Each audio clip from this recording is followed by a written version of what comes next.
views expressed on this program are not necessarily those of Blue Ridge PBS, the Virginia Department of Education, or the Virginia Society for Technology in Education. Blue Ridge PBS, in partnership with the Virginia Department of Education and in collaboration with VSTE, the Virginia Society for Technology in Education, is talking to leading educators about what gets them energized and how technology is being used to inspire student engagement. This is Activated Learning. Without instruction, there's no purpose for technology, and so we always have to start with the instruction first. We think that our students and our children right now know how to navigate technology because it's everywhere. Because we see them in Walmart in the grocery cart, with their iPad in front. We have the iPad kids, but when you want them to use them for a certain purpose, it has to be taught. And so it all came down to teaching our students how to use those tools in a meaningful way. This is Tom Landon for Activated Learning, and today I'm so happy to be your guide for a wide-ranging conversation with a team of educators from Rocky Run Elementary in Stafford County, Virginia. Led by their instructional technology resource teacher, Nina Passmore, this group of K-3 teachers came together during the pandemic to form bonds that are allowing them to incorporate technology and blended learning principles in a holistic, school-wide manner. I hope you enjoy listening in as much as I enjoyed the conversation, recorded at the podcast studio at Blue Ridge PBS in Roanoke.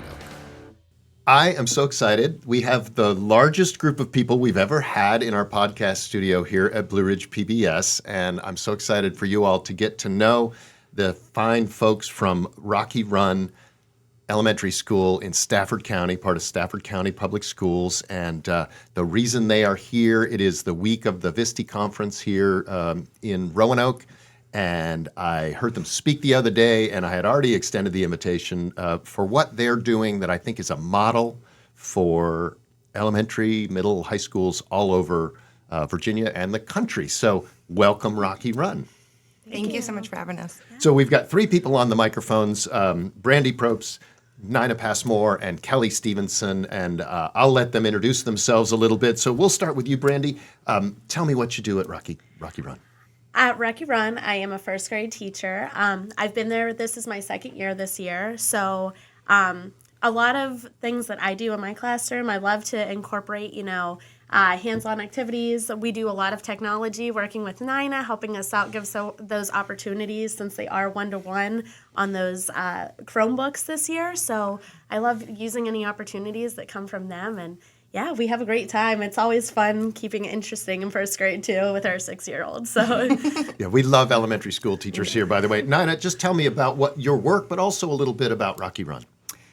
So Rocky Run is one of the largest schools in Stafford County. We are a Title I school. We have just under 900 students, and so we are a very diverse population. We service, some of us are most at-need students in the county. But I am the proud ITRT at Rocky Run, and this is my 6th year there, my 11th year in the county. I had 5 years before at Conway Elementary School in 2nd grade. Shout out to all my 2nd grade teachers. I think it's the best grade. But and then I moved over to being an ITRT just before the pandemic. And then I have proudly served our school through the pandemic, and now kind of shifting into getting out of the tech support, but more into the instructional, infusing our classrooms. And we started this group before, we started this group as a result of the pandemic.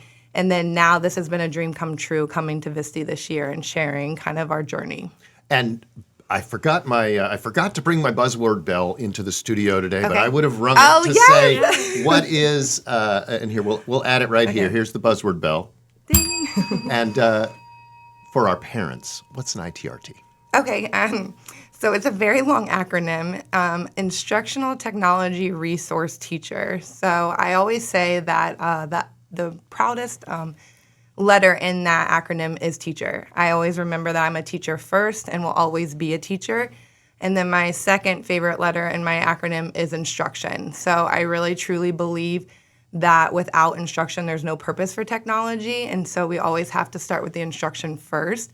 And so my goal is always there is a place for like technology, but if low tech is where we need to start, especially at the elementary level, then let's start there. And if we have purpose and meaning for our devices, we are thankfully and very wonderfully one-to-one with Chromebooks in our county. One-to-one meaning? Ding. Ding.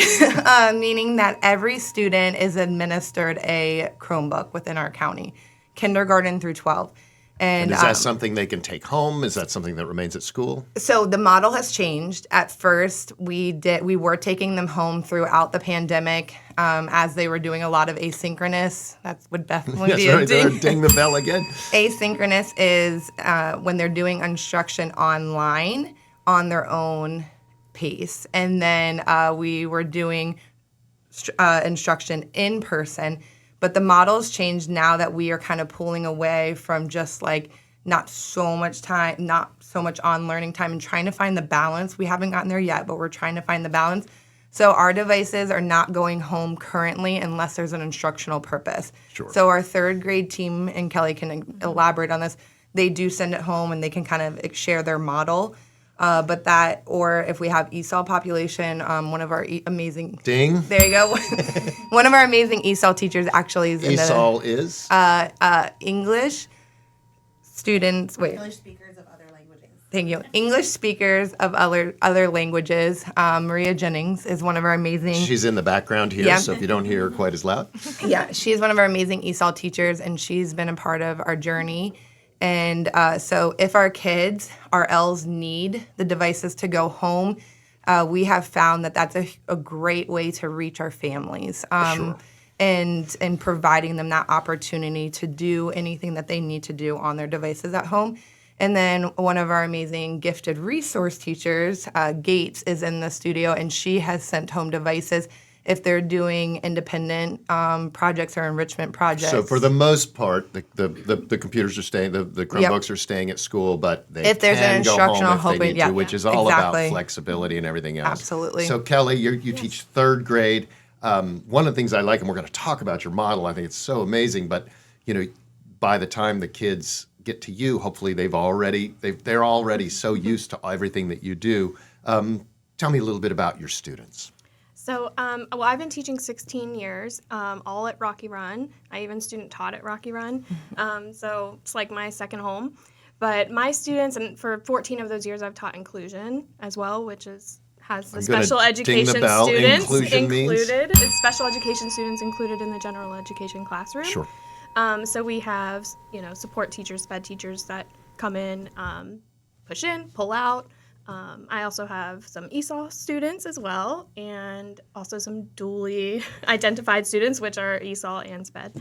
I think that, I don't think parents, the general public, realizes all the moving parts to an elementary school classroom, because when many of us were in elementary school, the door closed, the teacher taught, maybe another teacher came in to teach a different subject.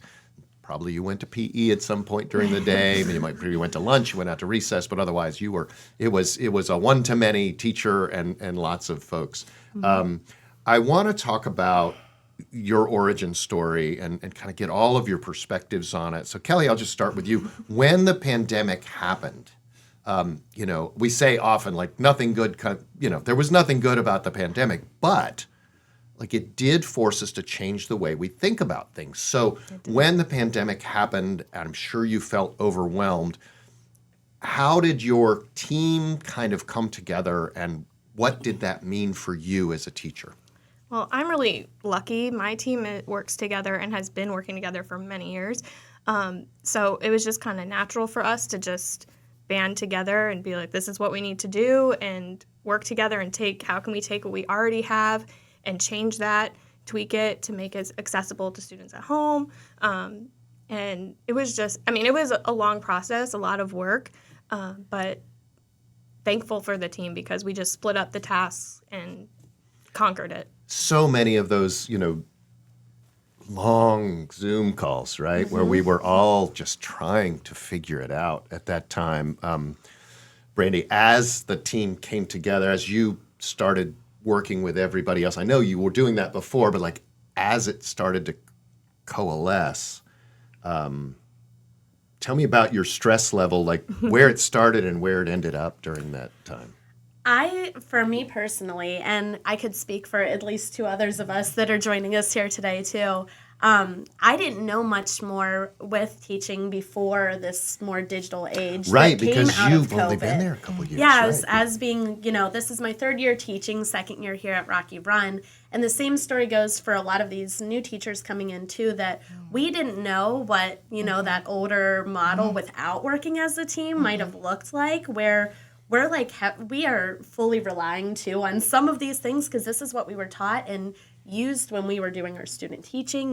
We had no other option. So using and embracing a lot of the resources that both Nina and, other people in our building are like providing for us there was like no other way to do it. So now I feel like some of us who are coming in now are so much more willing to and excited to use all of these wonderful resources because we could learn all day. We've come here to VSTE and learned so many things about, all these great resources. And we're so excited to be able to use them now and grab them and put them into our arsenal of all these great things that we can use. So that is the beauty. I mean, there is the beauty to being new at something, right? Yeah. It's such a stressful time because you didn't even know what you didn't know, right? yeah. So our team has given us a great starting point as to what are those best resources too. So relying on each other and hearing from third grade who is using certain resources and ESOL who's using other resources. We always are bouncing back and forth and sharing those resources. And I think that's the great beauty in this team that we have is that we're using those best resources we have. There's so many out there and so many things that parents use or the kids are aware of. So now we have a team that comes together to come up with those best practices. So. Sure. And Nina, we'll leave the pandemic behind in a second. But as you, somebody who had to, there was so much pressure on ITRTs and coaches and technology staffs at divisions because all of a sudden, you were probably doing great things before, but what did that time tell you as a ITRT about what you really needed to get people to do, quickly so that we didn't lose those kids? Yeah, I remember one time leading our entire staff, which is just over 100 people, and the internet couldn't hold it. So I had to have everybody turn off their mics and cameras. And it was like over 100 bubbles, like just staring at me. And I remember I was like, if you Google this right now, nothing will pop up because we are making history. And history's messy and it's really scary. And I have no idea what I'm doing. And it was just like this like moment of like fear and humility, of just vulnerability, of being like, I am grateful and feel so blessed and fortunate that like I was just in the right seat at the right time to love, serve, and care for our school through that and our county through that. But at the same time, it was like I had no idea what I was doing. And it was my best friend, Casey. Go ahead, sorry. It was like my best friend, Casey, that was like, Nina, you got to get a team behind you because you cannot shoulder this. Like, it's not going to work. You cannot do this alone. And she was like, what if we like built a team that then you can meet with them, disseminate information. And that's where the birth of Rocky Run's tech team came from. And so I built like one from every specialty area, one from every grade level. It was 17 or 18 teachers. We would meet, disseminate information, and then infiltrate out. And that's kind of how I survived, was from the team. We didn't know it. We didn't know that she felt like she didn't know anything or was new. She was our savior, pretty much. Well, and it's that whole thing of like, you mentioned love, and I think that's really important, but it's also like this idea of like, we just have to give each other grace. I mean, talking to parents saying, this is scary. Yeah. They're all worried about the safety of their children. I mean, we didn't know how many people were, this was going to affect and what it meant for school in general. So to be like, hey, I'm doing my best and I need your help. And then I really do love the way everybody came together during that time. So I do want to shift now because you guys have some important things to share about how you approach student learning. And especially I want to talk a little bit about choice and how the model for instruction has evolved at your school. And, whichever one of you want to take that. Just like, what does it mean to give students choice? I'll start because our team went to Nina last year with some requests. We're like, we need something for our students to do during our intervention enrichment time, where we're pulling students who need that intervention, and some students need enrichment during that. So you've got a whole class of Yep, kids. I've got kids you pulled really out. need to focus on a few of them, and what do we do with the other ones Right. while we focus on these kids? That is meaningful, and that's going to keep their brain thinking and going, and maybe even some of them need extra practice, but they're not in that intervention group, So we were like, we need help. So she helped us, and with Casey, our focus teacher, she also, and our specialist, reading and math, we brought everybody in, and they gave us like, here's some good resources, here's some things you can do. They designed the choice board for us. And what's a choice board? So a choice board is, well, for us, it was a Google slide that had the different boxes. I think it was 6. And we used Something you project in the classroom on a smart board or whatever. We actually linked ours on Canvas because our students use Canvas a lot. Canvas is a learning management system. Yep. And so we just linked it there because they were familiar with that from the pandemic. And they would just go there because, some things they could do at their seat, some things they needed links to. So they could click right there, go straight to it. And then we just put in the resources that we wanted them to practice. And it was things that our county has purchased that you need, we applications want to get, or devices or whatever. And so these kids now have a choice. Choices that you have thought carefully about what they're going to be. With parameters, Right? I think teachers who aren't using things like choice boards or working with stations in their classroom where it's not kids in rows or in a circle, they're in individual groups, are probably a little frightened about what that means to give students choice, because we worry about them making good choices, right? Right. So, Nina, maybe you can talk a little bit about that, sort of how, for someone who's never used it or uses it very sparingly, every now and then we have stations, instead of what it sounds like at your school is like, this is the norm, right? These kids come in and they are, not all the time, but they're doing this as opposed to just the direct instruction, sit and get kind of thing. So what do you say to teachers when you talk about it? Yeah, I think the biggest thing, and Brandy will be able to share, kind of making sure that we break it down into manageable steps, because where you hear us right now, we're kind of months into this process. And so for people that are listening, they might be overwhelmed and be like, I can't do that. That's not possible.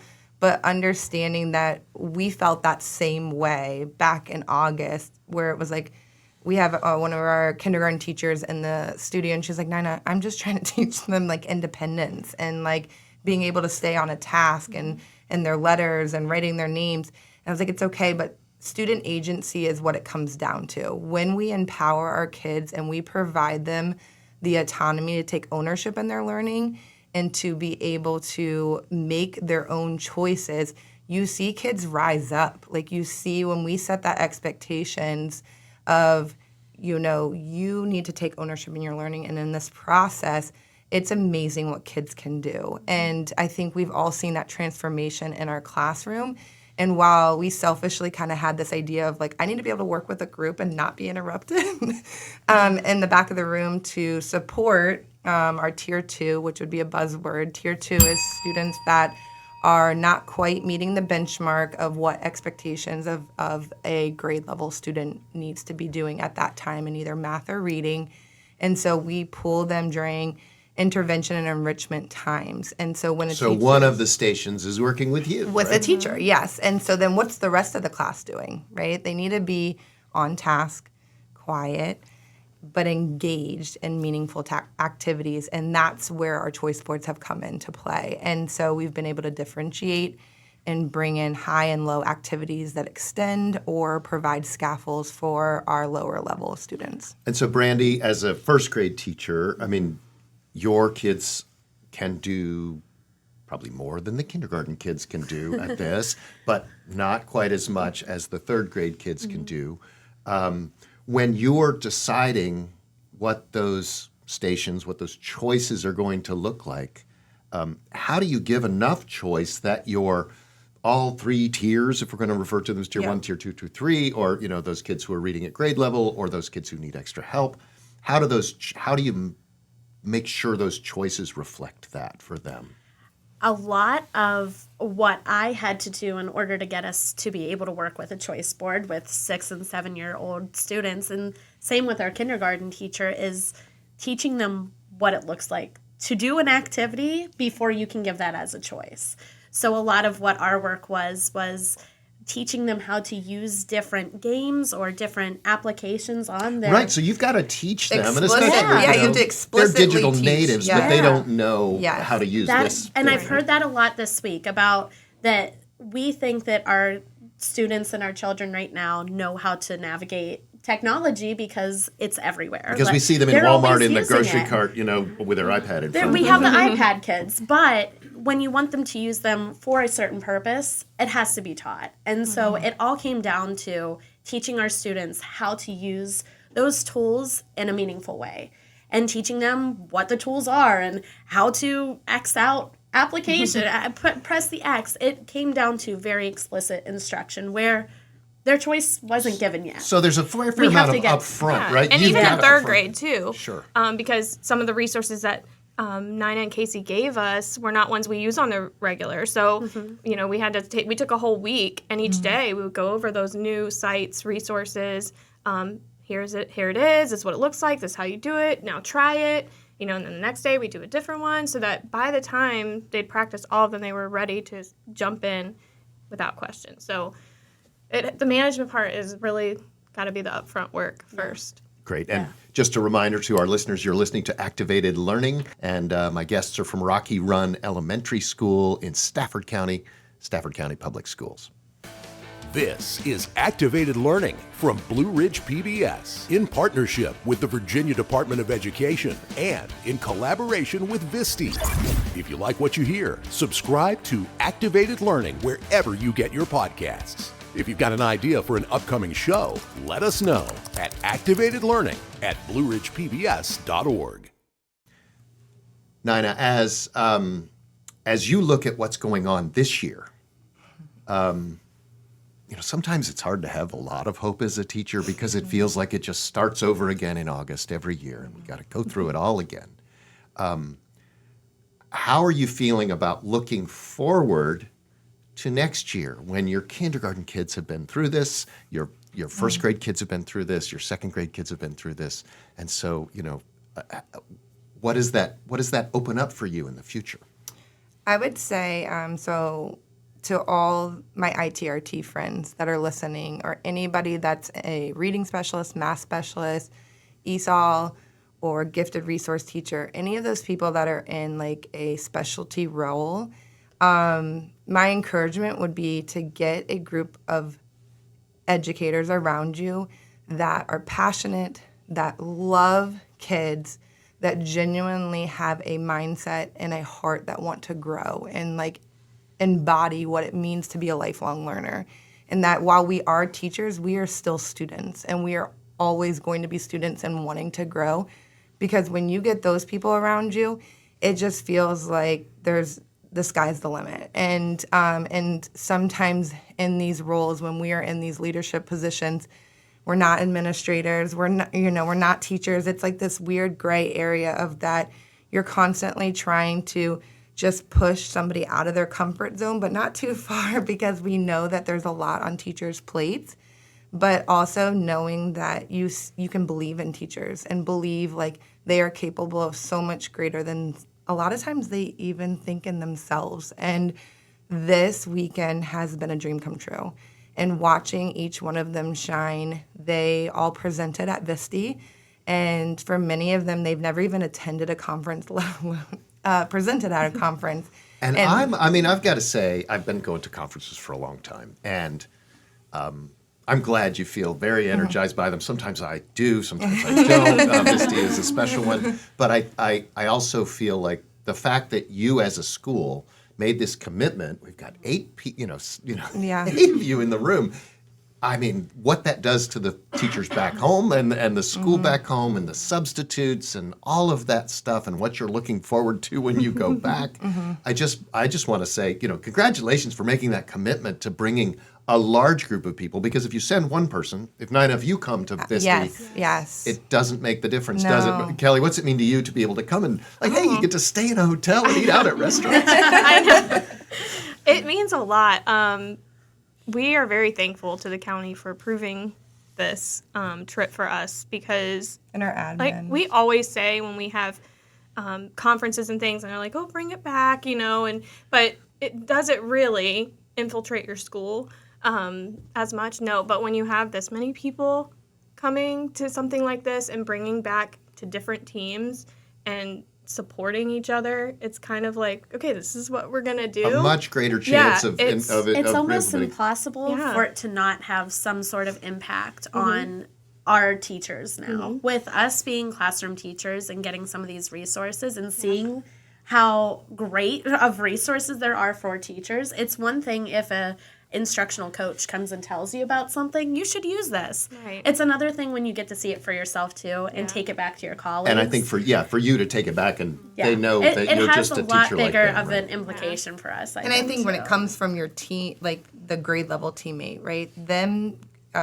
meaning Kelly and Brandy taking it back to their 3rd grade team or their 1st grade team, or Brooke taking it back to her 2nd grade team, or Kaylin taking it back to her kindergarten team, for them to take it back and they hear it firsthand from their grade level teammates, they're going to be way more apt to jump into something than an ITRT rolling in here and being like, you should use, and like. Look what I learned. Because our brains are already thinking, how can we apply this in our everyday life, but make it easier. Like Brianna in here in the studio, she's my teammate, and we were thinking like, okay, we found this really cool resource, but we're going to have to try this out, figure out the kinks before we really introduce it, because it has to be manageable.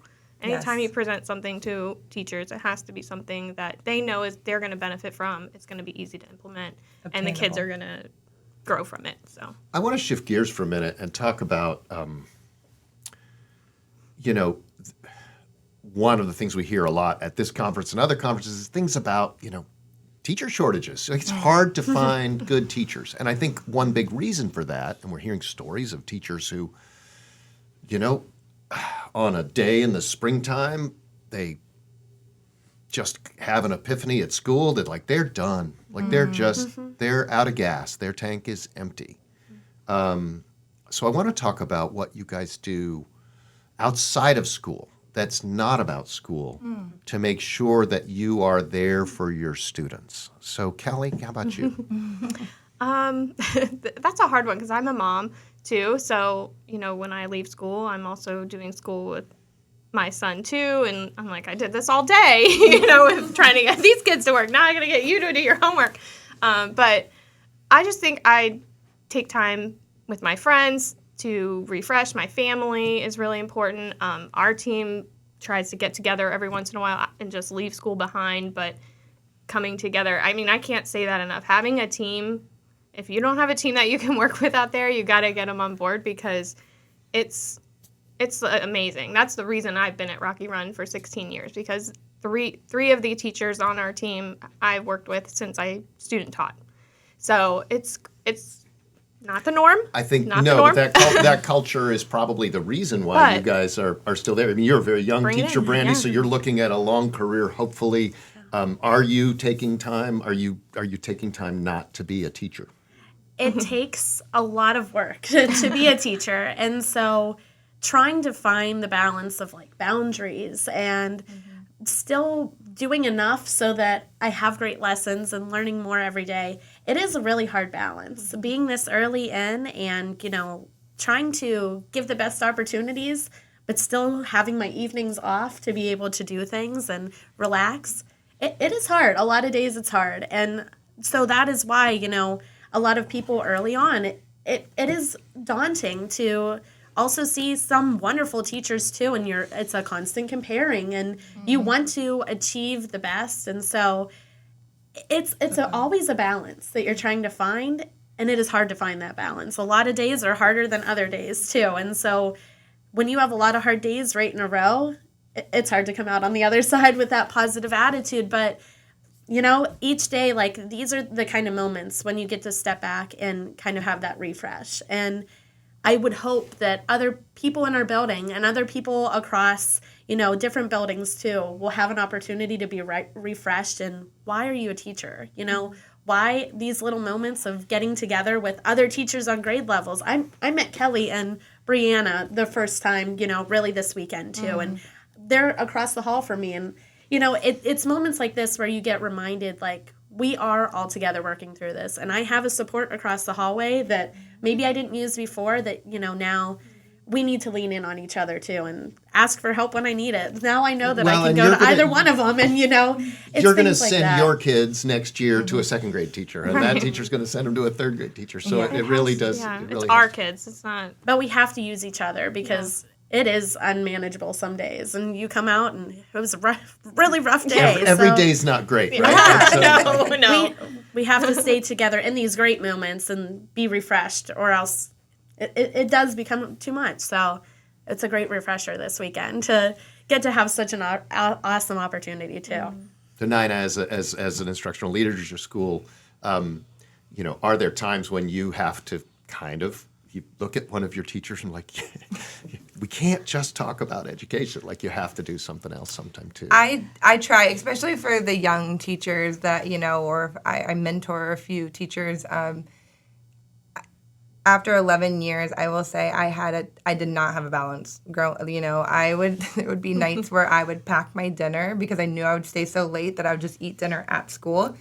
My husband's a firefighter, so if he was on shift, I was like, I'll just eat dinner tonight and just stay late and That's work. not healthy. I know. So that is like the model not to do, but at the same time, I have to be vulnerable in telling them that I didn't have it right at first either.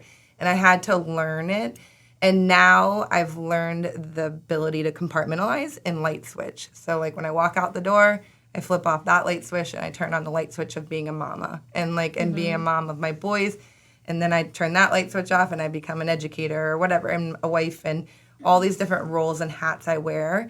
And now I truly believe after 11 years, it has taken me some time to find that balance that I can kind of share with some of the younger ones. If you want to make it, if this is something that you truly want to be in this profession forever, if you don't figure this out now and you get your the Sunday scaries in check, you won't be able to, because you won't have enough to give. And I think that's part of it too, is finding those teachers. It's hard to have that passion and that drive of like those ones that want to be here. So it is something that you have to have such a strong will of like, I want to do this every day. And when you realize, like, if people come to that realization, I don't want this for myself, sometimes that's hard too. But we need those like amazing teachers that can come in and like, I want to be here for these kids every day. Yeah. I want to make it work. I want to do that extra step and come to a conference. I want to be that person. So that's so Well, and important I to think find you talk about that switch, and it is important.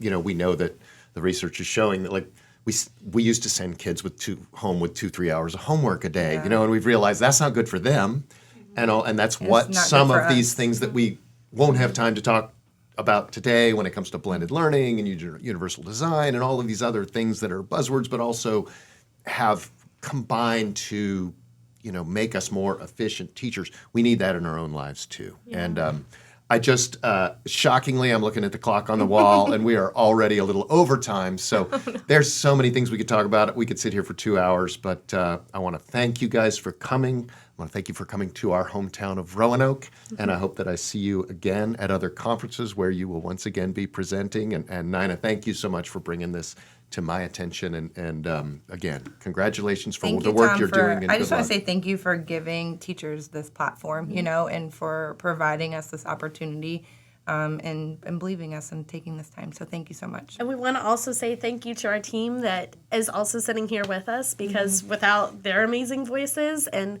some of the work that they've put in too, we also wouldn't have been able to do this. So it took our whole team together to be able to make this achievable. And honestly, every step of the way, couldn't have done it without each one of them. So Yeah, and even our school, our principal and stuff, just letting us kind of make these decisions and changes, knowing what's best for kids. I'm hoping Thank you so that, much. yeah, you're very welcome, and I'm hoping that there's some administrators out there from other school divisions I listening to do this too. podcast who are thinking, yeah, it would be a lot more work for me to send these people to this, but let's look at the benefit of getting people out of the building, getting them re-energized. So thank you again so much for Activated Learning. I'm Tom Landon.